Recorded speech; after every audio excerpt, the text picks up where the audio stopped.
You're listening to the Morphology Podcast.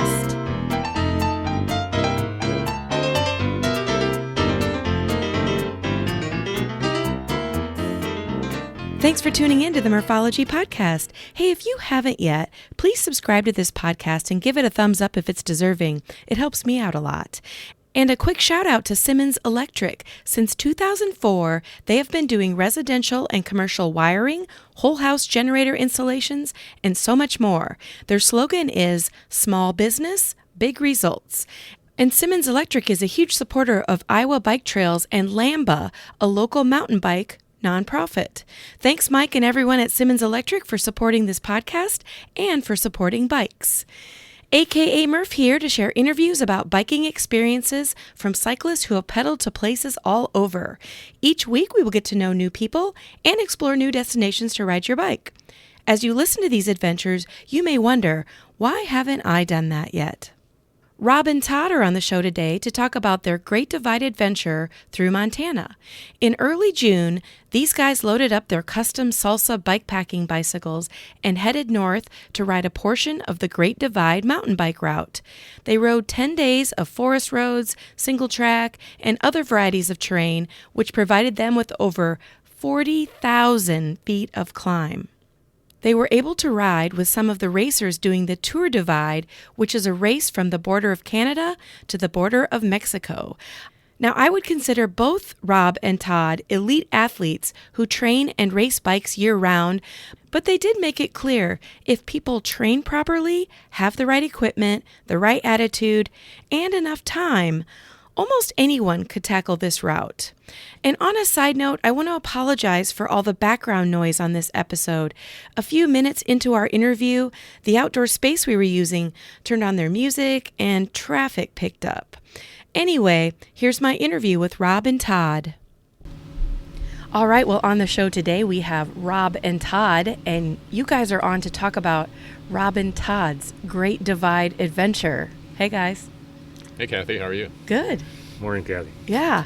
So here we are sitting at one of our favorite watering holes in Cedar Rapids, Iowa, where I'll get to be together, which is kind of fun after almost a year and a half of not feeling comfortable sitting here interviewing people live. So I appreciate that. I appreciate you guys coming out at the crack of dawn to talk.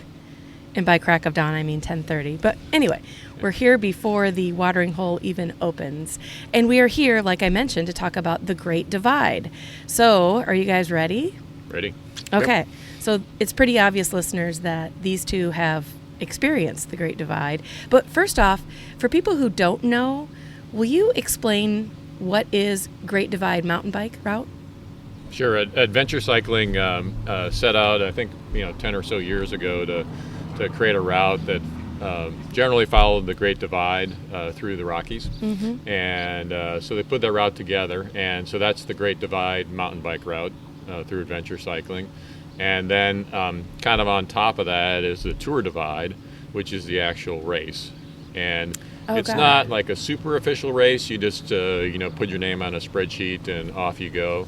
And so the two kind of go together. And we weren't actually racing. In fact, most of the people we ran into were touring, which means, you don't have to follow 100% of the rules. And, like we did, we just did a portion of the route. But that's kind of how the two fit together.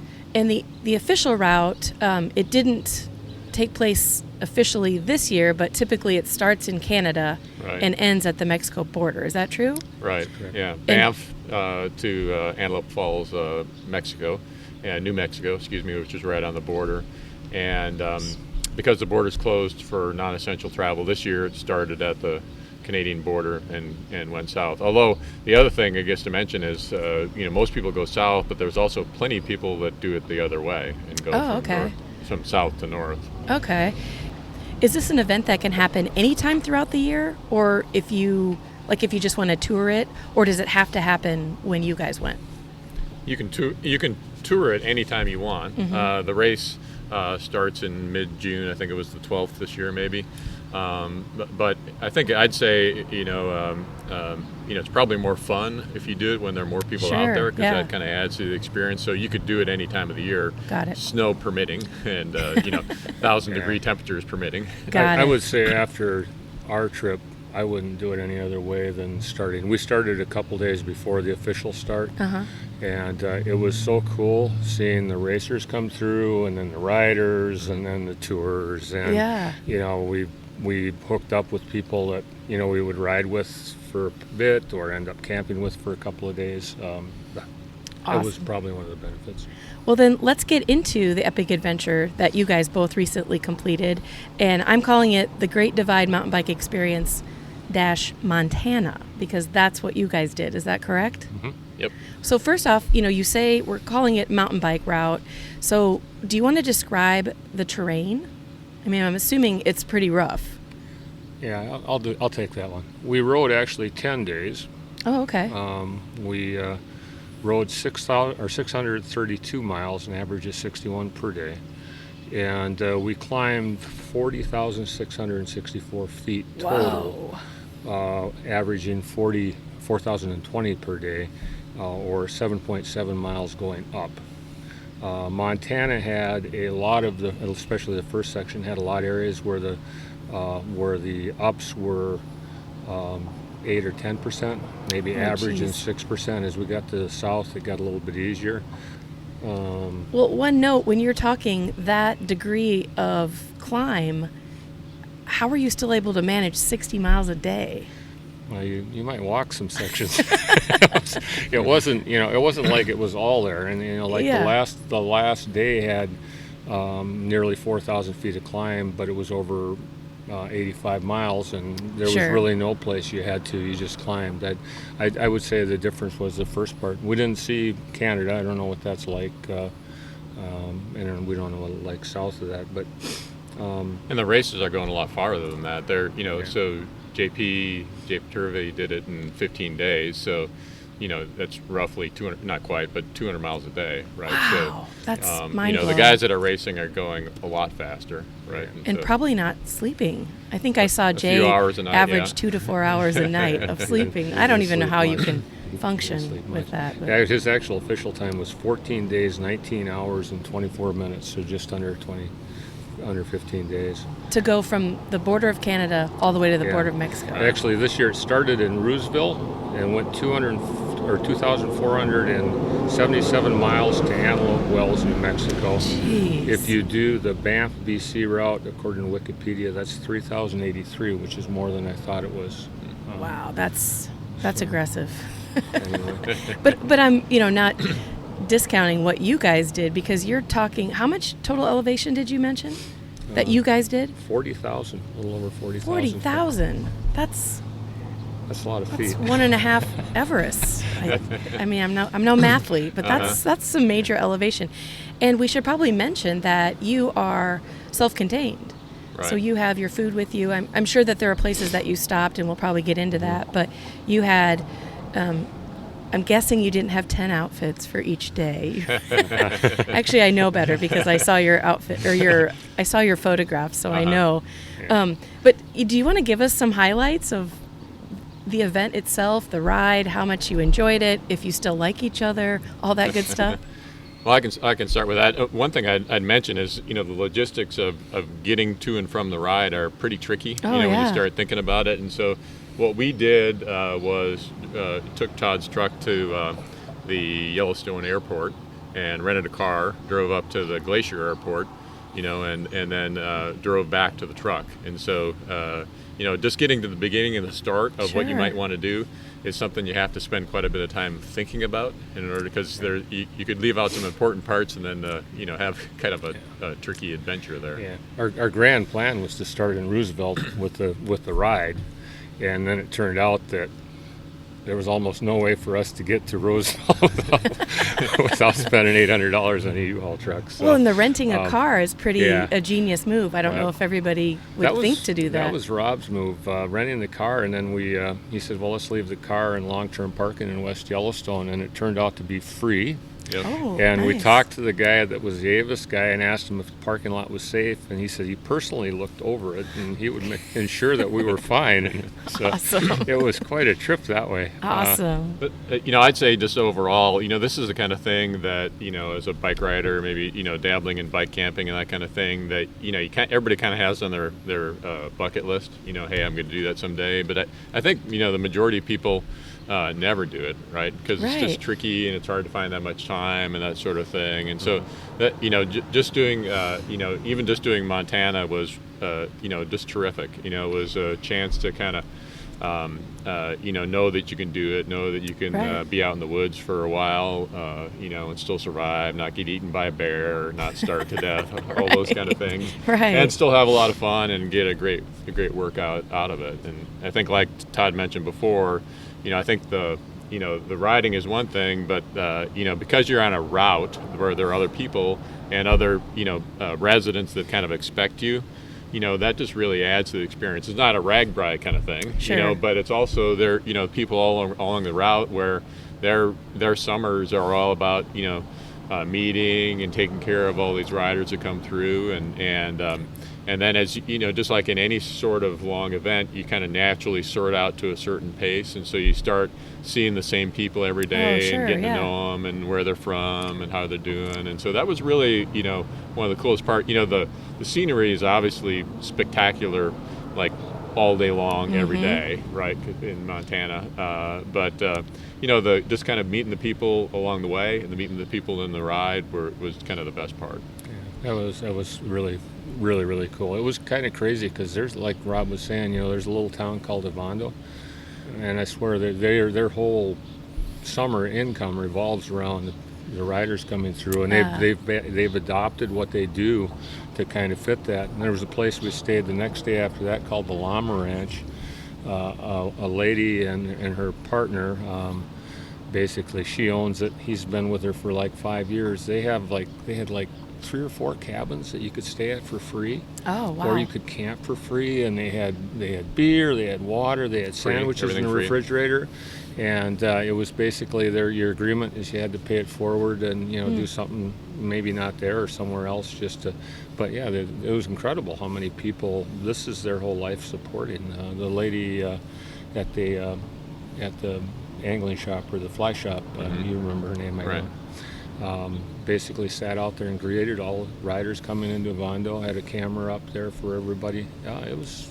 That part was just amazing. And you although we weren't officially registered for the race, you have these little spot trackers, and so they can see who's going where and that sort of thing. And so that's kind of handy for those people, and for us, the first 2.5 days there was no cell coverage, no food, no water. Right, we filtered our water and carried our food, and the only connection to the outside world was little messages on your little inReach device. Yeah. It's I never really thought about it, but it makes sense that since it's an established route, you said by adventure cycling, right? Right. So the fact that it already exists means these communities know that bikes are coming through, and they have made the effort to make it a bike-friendly event. It's pretty phenomenal. So, it was kind of interesting too, and I'll pick up on something Rob said there. The first 3 days were there was nothing. It was basically you were in the woods, and we camped in the woods. And halfway through the 3rd day, I guess we got a chance to get to Sealy Lake and had barbecue and a milkshake and resupplied. And my God, it was the best thing in the whole world. But ironically, I went through and looked, and 5 of the 10 days we were on the trail, we had breakfast in a cafe. Oh, nice. Okay. We weren't expecting that.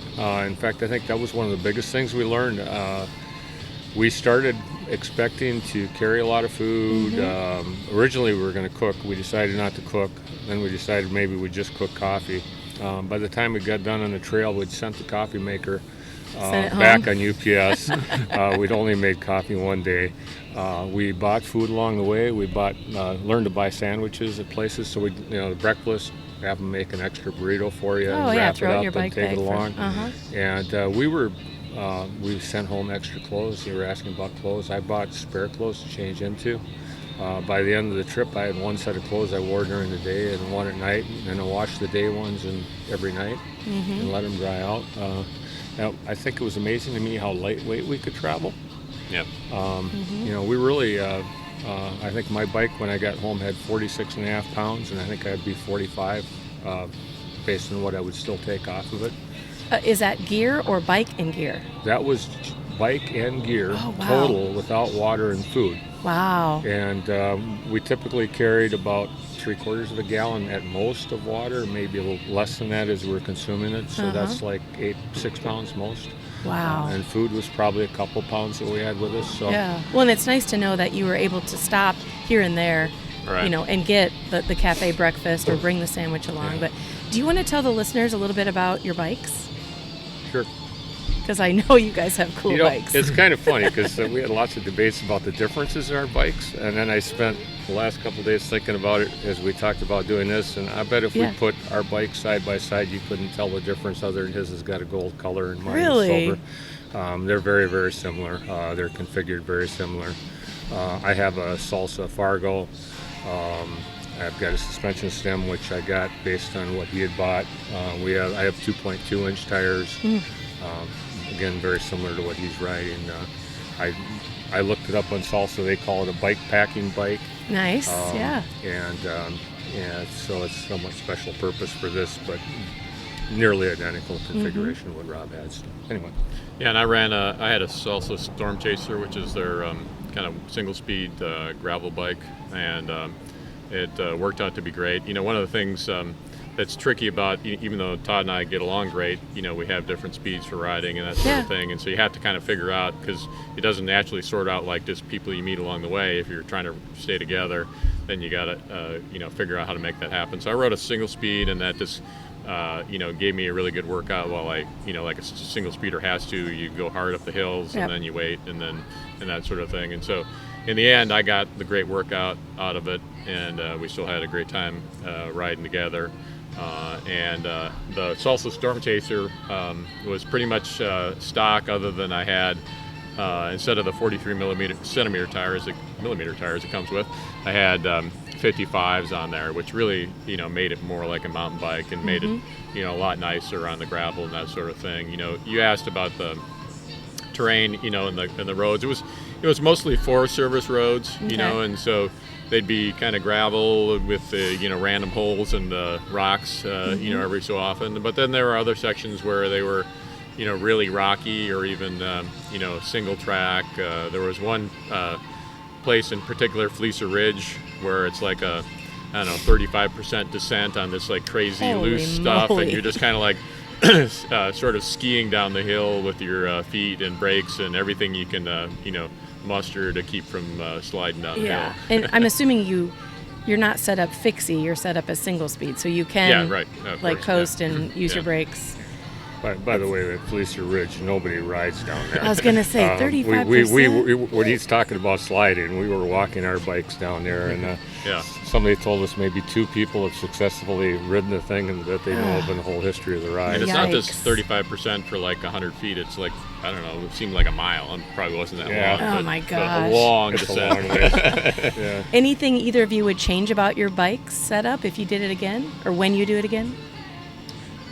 That's a good question. I don't think I'll change anything other than my sleeping bag. And my bike setup, and I didn't have aero bars, Rob did.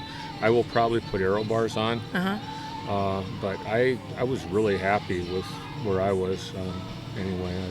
Yeah, I think if I were going to more aggressively go after it, I'd run it with a gear bike, because it's just easier to go faster overall. I think now that Todd and I did it together, the next time we might start and end together, but maybe, split up during the day. I don't know. Who knows if we'll do it again. We haven't really talked about it. From a gear perspective, I was really happy with the gear. There's so many books and YouTube videos and people that talk about it on video or podcasts or that sort of thing, that you can learn a lot. And I think we went into it having really studied it, and we were like 95% of what I would have said was kind of ideal, right? And then that was pretty great. The one thing I kind of tried to focus on was not so much weight, but reducing the volume of things, so I could cut back on bags and that sort of thing. And then the other nice thing that I noticed from like just the one night backpacking things where you don't really care. The next morning you just ram all the stuff together and sort it out in your basement, right?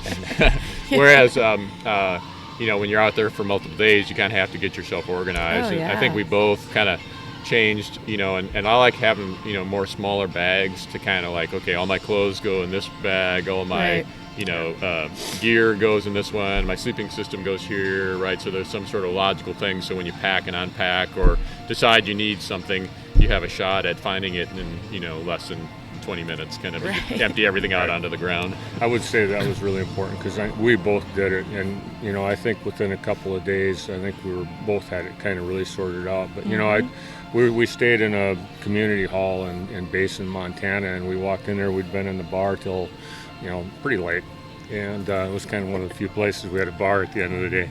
Anyway, but it's pitch black in there, and I knew. With a bunch of other people sleeping that wouldn't appreciate it. I knew how to find everything I needed to on my bike, because I knew this was in that pocket, that was in that pocket, and we kind of had that intimate connection with the bicycle. Sure. And I think kind of learned to move stuff around. I kind of realized that certain stuff had to go in an easy access bag versus the stuff that I wouldn't need until the campsite went in the bag on the seat because it was hard to get into. The other thing I'd say is I probably have, unfortunately, 3 or 4 of just about everything. As you've done different things, Sure. and right before Todd and I were heading out, we saw the forecast and it was going to be below freezing the first day or two, and so all of a sudden we're scrambling to find a ultralight, sleeping bag or whatever, or I was, that was, going to handle that kind of temperature, because I had something for way colder and warmer, and so which is you funny got to because kind of flex with what the weather turns out to be, right? And what's funny about I know you two personally, that you probably have spreadsheets at home with all of your gear on it. And it's mind-blowing. It's mind-blowing that you didn't have something like that. You wouldn't be like spreadsheet and go like, I have 17 sleeping bags, and sleeping bag number 4. I would say this, we looked historical weather trends a year ago almost for the area, and so we kind of knew what to expect. But then they got much colder spring than we expected. Whereas the folks coming up from the south where it was like boiling hot, right? So those guys were going the other direction. Oh yeah. Actually, I'd like to go back to the bikes a little bit. Because one of the things that was interesting is we saw everybody on a different style bike for the most part. There were a lot of bike packing specific bikes and gravel bikes that were modified for bike packing, which isn't really much. I don't know what the difference between the two really is, other than the tire size, which Rob changed. But then we saw a lady that was riding from the south on a full suspension mountain bike. Pro Caliber. Somewhat similar to what he races. Other people with front forks just to get some suspension. It was a mixed bag, and it was really interesting. We also saw people with a crazy amount of gear. Coming out of Lima, there were 2 guys. They had panniers. Every place you could stick a bag on the bike, they had a bag, and then they had a giant. Both had like these giant duffel bags. I couldn't even imagine how much. On their back? Yeah, on their backs. Man. I couldn't imagine how much. It's like they must have just brought everything. Wow. Everything they had. It'd be interesting if you could see them like a week later and they've shipped half of that stuff home. Well, at Lima they were fairly far in, and they were still going along I with think that. they were prepared to do what they were doing, which was really super touring, and we saw that too. At the stop before Lima, there were folks out there cooking food and stuff on the porch that night, and we didn't do any of that. We basically had wraps with peanut butter or sausage and cheese. And, right. It was all real simple for us. Right, which is smart. I mean, you don't need to cook up some lasagna in your cook pot if you don't need to. But anything beat you up as far as weather, terrain, mechanical errors, or mechanical issues? Well, let's see. We had replaced 1 set of brake pads. Brake pads? We've replaced 2 chains. We replaced a spoke on my bike. Oh. We did have, it was kind of interesting because I went in with a relatively new chain, I think Rob did, but it was amazing how hard that place was on our chains, I thought. And my bike only had a couple hundred miles on it on the brake pads before we went there, and basically 300 miles in, they were ready to be It was replaced. raining the first day we went out, so there was quite a slurry, which can take down brake pads pretty quick. A quick interruption to tell you this week's podcast is sponsored by Lizard Lips Lip Balm. These great lip balms contain natural ingredients, come in a variety of flavors, and you can choose certified organic or balms with sun protection. Check it out at lizardlips.net. Now back to the show. And how about your chain, Rob, on your single speed? It was fine, but while we were in there, I just had them look at mine. They said it's half worn, so we just replaced it. replaced Just it to anyway. not, just to not They worry were about both. They were both half worn. So Yeah. it was good timing. We were there. Yeah, why we not would have just been get it? fine without it, but yeah. Sure. Yeah, as long as you have the opportunity. The spoke brought us there, and that was on my bike. So it was kind of funny because, maybe a shout out to Goldfish. They built my bike as a custom bike, and I broke that spoke 120 miles before I was able to get to a bike shop to get it fixed. Oh, wow. And I rode it and did not break any other spokes. I took it easy, but easy is relative term because it's still pretty stressful on those roads we were on. Sure. I went down Fleecer Hill with a broken spoke on that rim and didn't bust anything more up. So That's good. yeah. So yeah, shout out to Goldfinch Cyclery here in Cedar Rapids, Iowa. Great bike shop. So I think also if you looked at we're big on statistics, and so training peaks and Garmin's and that kind of stuff, and so we watched our body batteries on the Garmin, watch the fitness and fatigue go to kind of insane levels on training peaks, and so that it's certainly a tougher ride than Ragbri. Ragbri is probably more that's more of a recreational, tougher social. on your digestive system, maybe. And your liver. And your liver, yeah. But it is a tough ride, and and so you got to kind of listen to your body. Sure. Both over the course of time, watch what it's doing, and then as things went along, I think our both our bodies got really used to the effort, and so you kind of come back around. Yeah, we averaged maybe the first 3 days, maybe 45 miles a day, and then the last three, he rode a little further for a couple of reasons on the last 3 days, but I think I averaged 90 miles a day the last 3 days. Oh my gosh. It got phenomenally better as you went along. Yeah. I guess I wouldn't back off because I don't want to scare people. Because I put together an original plan, which I think I even shared with you, Kathy, earlier, that would basically ride 38 miles a day. I thought it was I think it's doable for people in a reasonable shape and know how to bike pack. They just can't go as far. Right. Right. And if you have the map set before you, and as long as you're flexible, it doesn't matter if you do 10 miles or 110. Yeah, I'd say that's about, out of all the books and videos you watch, if you could want to summarize it in one thing, it's like, okay, you come in prepared, but then you ride, and then as the day goes on, you thought you were stopping in one place, and you're either feeling better or worse, or the weather, or this, that, or and you adjust, right? And so it's all about kind of reading, how it's going, and how you feel, flexing to like when we were coming into Helena, we went farther than we planned because we wanted to make sure we made it to the bike shop before they closed the day before, right? Yeah. Kind of well, thing.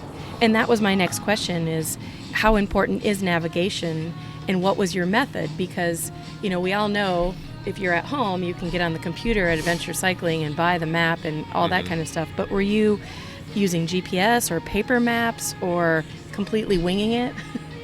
All of the above. It was all of the above. We had 4 different ways really, and we coordinated in advance. I got the map from Adventure Cyclist that you put on your Garmin. Rob did ride with GPS, so we both had our own thing. And then there was an app that Adventure Cycling gave that gave you waypoints, and you could use it when you didn't have connection. Oh, when you didn't have service. Yeah. Okay. And then we both had paper copies of the map. So, and that didn't prevent us from getting lost a couple of times. We did make a couple of wrong turns. It's not like a race where it's marked, right? And you may be like, daydreaming going down a hill and miss the turn, or up the hill or whatever, right? So it's easy enough to get off track. Right, and you're most likely in rural areas, so it may not look any different. I think rural really doesn't, isn't a strong enough word. So the first turn we did wrong was on the first day. And I got to the corner, and I'd looked down at my GPS, and it I can't remember. I couldn't remember to this day which way it told us to turn. And then Rob came up behind me and he says, "We're taking a right here." And I thought about it. And I said, "Yeah, I think that's right." And then we took a right, and then we were off the trail. Oh, no. And we got to the end of the road as we were getting to the mountaintop and realized we were probably in the wrong spot. So After a long ride up a hill. it was, you know. You kind of have to, you kind of have to listen to those little voices in your head where you're like, huh, it doesn't seem like this is exactly like what it said in the map, or this seems like a little whatever, and then maybe listen to those a little sooner than we did, a few times. Yeah, it was because it was getting colder and it was getting darker and we were getting higher, and it was kind of crazy. The bonus miles that maybe you didn't need that day. And then we were what finally clued us in was the road ended, and so then we thought maybe that was the place that we'd gone too far. Yeah, exactly. Up at the top of the mountain. If it hadn't ended, we'd have been who knows where. And then there was one time, I don't know, probably halfway through, where so the other trick related to navigation was I was always in front of Todd, and then I would wait and then navigate. We'd talk about the next turn or whatever, and I wasn't really navigating with GPS. I just had it, and it was supposed to complain when I went off course, but it would just hang every 5 minutes. And so the lack of a complaint didn't necessarily mean I was on course. And so this one day I was chasing some guys that had left from our group earlier in the morning, and was starting to see him, and I swore I saw him keep going up the road. And so I climbed this big mountain pass, and I thought it was weird. I never saw the thing Todd talked about, but I just kind of kept going, and then I came down the other side, and it was all just kind of weird, and I ended up going I don't know, like a couple extra thousand to climb, and like 15 extra miles because I had to climb my way back up the big downhill, and then down the thing, and then get to the turn. But I think everybody gets a little lost. Even the leader, there was a spot where Todd and I know exactly where it was. We sat there, and I was thinking, well, the road probably up ahead, and turns out it was this little gravel road to the side, right? And sure, so even the leader, who's done it, I don't know, a dozen times or something, wandered off a little bit. There were some pretty crazy things. If you didn't have the GPS, you might not know. On the very last section, so on the last day, he went and got the truck, so he got off the course a little earlier than I did, and I finished the course in Idaho, and so I rode some miles that he didn't, but I was riding with the GPS telling me where to go, and I follow this trail, and it's dead ends.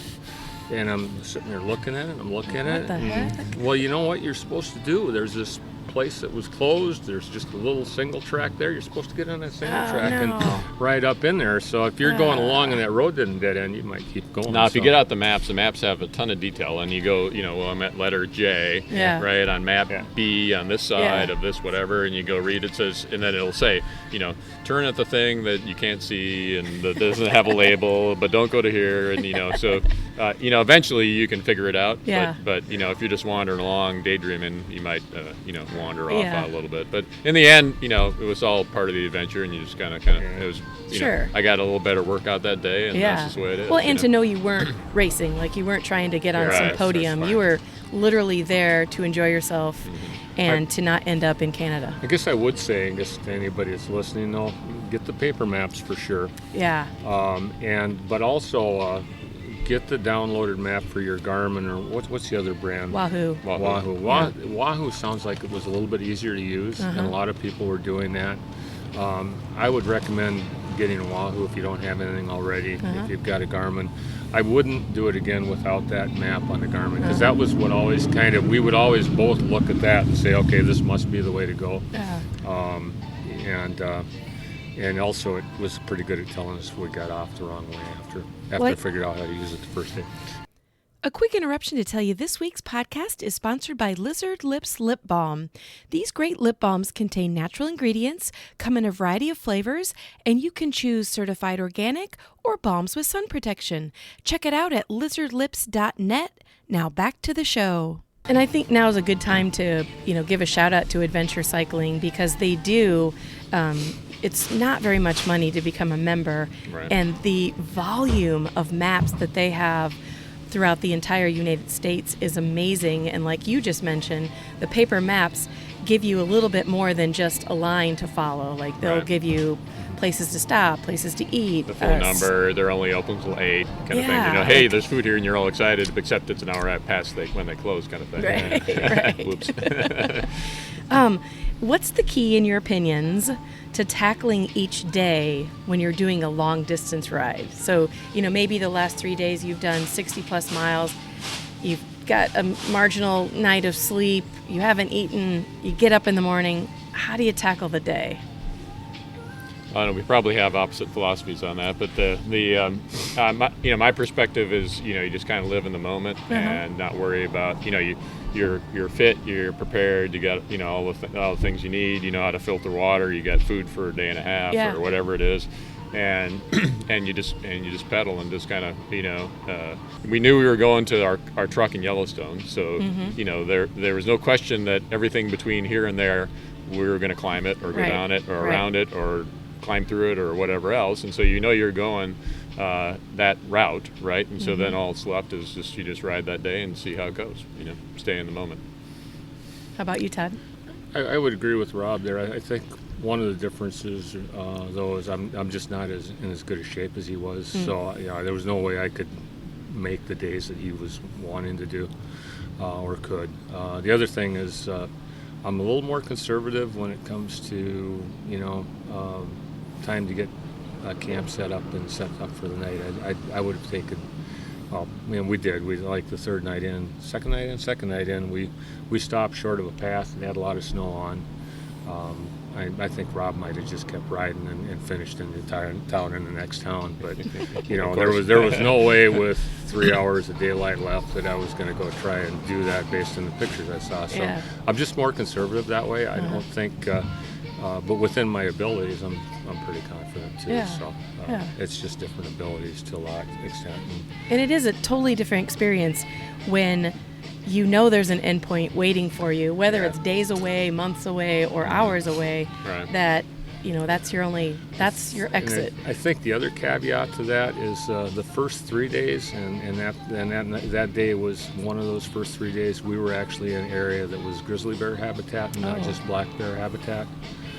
So it was important that you got your food a long ways away from your campsite and stored properly. And we got there where we camped. It took us an hour to find a tree that we could actually get a rope over to do. So it's not, you know, I think the leaders like Jay would just ride and probably till he got to a good safe place to camp, and he would have set up there for 2 hours, and you know, we just didn't have that luxury. But you know, at the end of when we got to the south end, again, there were different constraints, and you know, there wasn't really any place that was dangerous in that sense, and you could push it pretty comfortably and set a little more lofty goal. The one night we had the lodge reserved was the third from the last day, and Rob booked a place online, so we knew we were there. We knew we had a place to stay. Second to last day, which was the last day we camped, Rob went ahead and got a place for us to stay, so I showed up at 10 at night. Oh, nice. I wouldn't have planned to camp at 10 at night up earlier in the road. So right. I think just realistic with the conditions and understanding what you're dealing with. Yeah, if you had a place to, you know, it's like, okay, well, I can push quite a bit farther if I have a place I can stay, versus having to take that time to set up camp and that sort of thing, and knowing you're going to have a solid meal and a place to go to the bathroom and all those kind of things. Right. Yeah, it's a whole different experience when you know you're in the wilderness 24 hours a day versus at least having a structure around you, maybe a bed, maybe electricity, maybe water. I definitely know that. You know, electricity is a good, you know, is a good point. You know, I think we all fussed a lot about it because we have all these electronic gadgets and that sort of thing. And you know, I ran batteries, and Todd has a generator on his wheel, and in the end, I think that all worked out easily. You know, I think I can only speak for myself, but you know, it was never a concern, right? I mean, I probably had it over figured out, right, and could have just brought less because everything just kind of kept going. Well, and I followed you throughout the week, and I don't know if you were posting daily, but you definitely posted a lot of great photographs while you're on the event. So you had electricity at some point. We had cell coverage, and we never lacked for anything. I would say, though, you know, we did some pre-rides, which you did one of them with us, but the very first one, I lost my phone because the battery pack I had and the cable weren't working right. And so I think our pre-rides kind of got us ready for it. In the end, I think we both had ways. I carried a battery pack and had the generator, but I looked at the generators. That was that would keep my Garmin going and my tracker going in an emergency. But we were probably both living off of battery packs pretty well. Yeah. So what trips do you have in your future? I know you probably have dozens, but... Well, I've always got races, right? And actually, the first podcast I did with you, I'm still doing the races I talked about in that because last year didn't happen, right? And so we just did. I did Lutsen 99er this weekend, and then in 2 weeks I'm going to go race Lake Tahoe, 100-kilometer race, and then I'm going to go out in Leadville and do. Todd and I are going to do, along with a couple other friends, the Leadville stage race at the end of July, beginning of August, and then August, mid-August is Leadville, which is the A race that I train for every year. And that'll be kind of the end of my season until we, start training for the big winter rides. I recently did a bike ride from Brainerd to Bemidji, and I thought of you two because you spend a lot of time in Cuyuna. Right. And I didn't know how close I was. I looked on a map, not close enough to actually, do it. Brainerd was only 15 miles from Cuyuna. Yeah. And Bemidji is actually where I lived most of my life and went to college. Oh, really? So, you hit one of my very near and dear it was beautiful. features there with the pictures of that statue. Yeah, I absolutely loved it. So, but as far as bikepacking, it's amazing. We were retired and you still have no time, and like even try to say, well, I'll just do it midweek because we're retired. That still hasn't really happened much so far with our big group of friends who likes to go bikepacking. So maybe in the fall we'll jam some more in and have some fun doing that. As far as future plans related to the Great Divide mountain bike race, I think from my perspective, in the time I have in my life and a portion of something like this, I think doing it state by state is just a really terrific way to do it. I could see either go back and knock off so assuming Canada's open, go do the Banff to Glacier next year, or the Yellowstone to Colorado, and then go hit Colorado. I could see spending the next 5 years or whatever just kind of knocking off the different states and that sort of thing. Or for me, that would be a nice bite-sized way to go see see the ride. Oh yeah. How about you, Todd? Well, I'm doing a Leadville stage race with Rob. He convinced me to do that. I'm still not sure how or why, and I'm debating. Wait, are you doing that on your single speed, your fat bike, or your racing bike? Racing bike. Okay. Anyway, so my grand plan for this year, actually my hope was last year to do this Great Divide thing. It just never happened. Sure. But my plan was to do the Great Divide and use that to get into shape for the stage race, and use that to get into shape for Ironman Wisconsin in September, and Ironman California, I think it's October. So, I'm trying to get, that'll be number 11 and number 12, which would get me into the queue to go to Kona. Wow. And so my plan's kind of complicated because I think that's a 2-year queue, which would mean I could do something next year. And I'm still, they tell you to wait a month after a marathon before you decide what you're going to do. I think I'm still trying to decide that. I might try and talk Rob into riding from Banff. I looked at that. That's about 500 miles, 600 miles that we hadn't seen yet. But I could easily, if next year becomes an off year because I'm waiting for a while, I could easily just keep going and ride further and be happy doing it. But I don't know.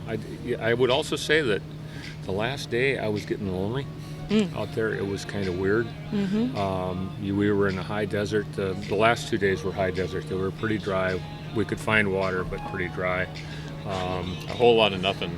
We got the towns are like 100 miles apart.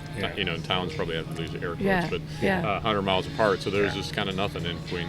Maybe talk to a cow or two during the day, but that's about it. So, and that really was a good way to describe it. So by the last day, the cow started talking back, so then you knew. Yeah. You knew. So now the upside is once you got through that, maybe 100. Well, it's probably we did 110 the one day. We did 70 the day before, or 85. So that was like 200 miles.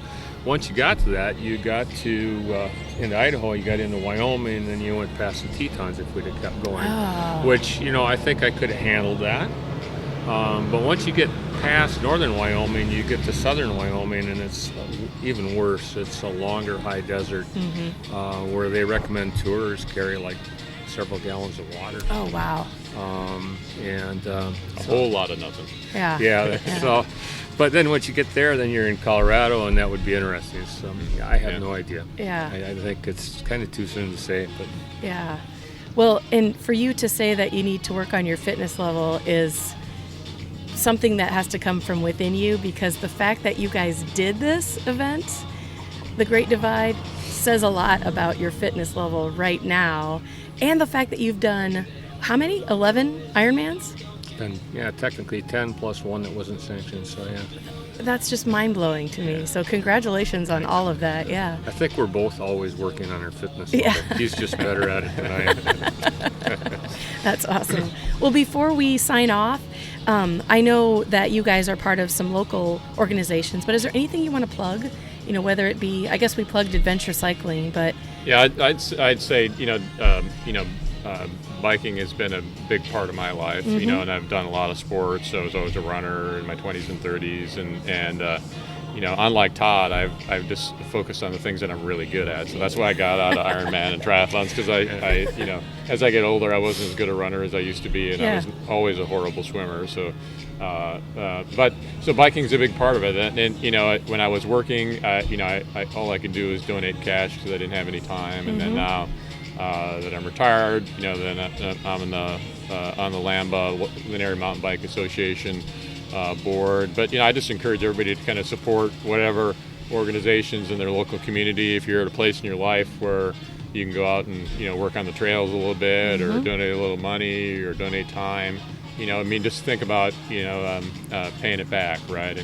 Other people have done things that enable you to have fun, right? You may not know them or organization, but they enable you to have the fun that you want to have, right? And so when you have a chance, whether it's donating money or time, it's a great thing to be able to do that. And I'd follow on Rob with that. Rob really kind of introduced me to Lambda last year after the derecho, and we worked a lot clearing trees, and I enjoyed that. I really enjoyed meeting the folks that are volunteering there. I didn't know most of them, and now I do. I got a whole bunch of new friends, and it felt good doing it.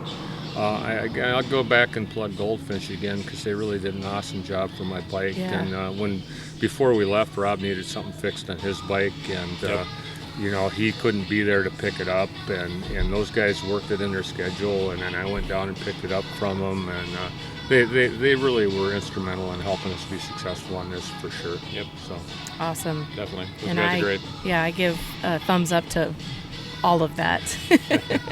I am proud to be a member of LAMBA, and I'm so proud to know you guys because of the volume of work you did to go from, I don't know if listeners don't know what a derecho is, it's basically an inland hurricane, and it knocked out all of the mountain biking trails in the Cedar Rapids area. And these two guys, you went to chainsaw school kind of, didn't you, Rob? Yeah, right. Yeah. And so you guys were out almost daily with chains on your vehicles and chainsaws and pretty much anything it took to go from a mess of trees to back to riding. Yeah, we were just two of a lot of the people that were, did a ton of work, whether it was with a chainsaw or pulling logs or pounding things. Everybody. There's, I guess I didn't tally it up, but probably 20-25 miles of trails that we cleared. Wow. With just a ton of trees and if you remember, obviously last year we had not only the derecho here in Cedar Rapids, but they had the global pandemic, and so people wanted to exercise outside, and so.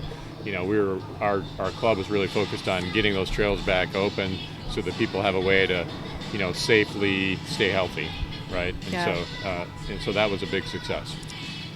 Rob should disclose his relationship with LAMBA. Oh, well, yeah.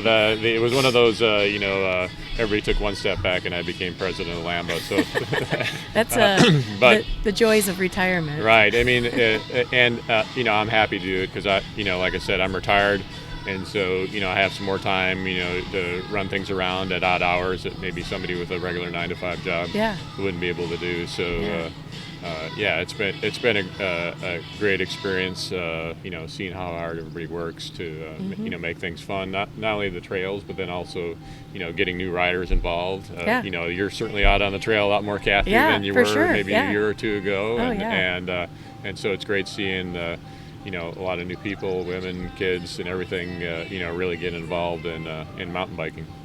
Well, and it just gives a whole new perspective, following you guys on social media, and you post things, when you're cutting down trees or attaching it to your Jeep, to try and haul a log out, that when you're on trails, regardless of where, that somebody had to get in there with their, blood, sweat, and tears to make that trail possible. So shout out to everybody who's out there doing those things. Yeah, and I guess Lambeau's in the process of building, another trail, a mountain bike trail that extends the section that we have along the Cedar River here on the Sac and Fox. And so we've already built a section between Indian Creek Nature Center up to Mount Vernon Road, and we've got another 4 or 5 miles planned to go all the way around to East Post. And so it's just another great place for people to enjoy, the woods in a way that's more intimate than, walking on a 20-foot wide trail and that sort of thing. So we're still raising money and, working to get that done here over the next 2.5 years. Great. I'm excited to have a few more miles to check out. So, well, Rob and Todd, thank you for sharing your Great Divide adventure and more. And hopefully maybe you've inspired a person or two to want to go do it as well. Our pleasure. All right. Thank you. Thanks, guys. Well, listeners, that's it for this week. Thanks, Todd and Rob, for sharing your Great Divide mountain bike adventure with us. You can head over to Adventure Cycling website for more information about the route. And I also found a great website about the race called tourdivide.org. I want to wish both Rob and Todd good luck on their upcoming races, and hopefully this fall I can join them on a recreational bikepacking tour. Email me at murphologypodcast@gmail.com if you have a topic or the name of a cyclist you find interesting. Please visit my Instagram page for daily entertainment and check out my website for all kinds of bike-related stuff. I'll leave you with this quote from the Unwritten Book of Murphology. This quote comes from Tom Koenig. "There's nothing, absolutely nothing, quite so worthwhile as simply messing around on bicycles. Think about it."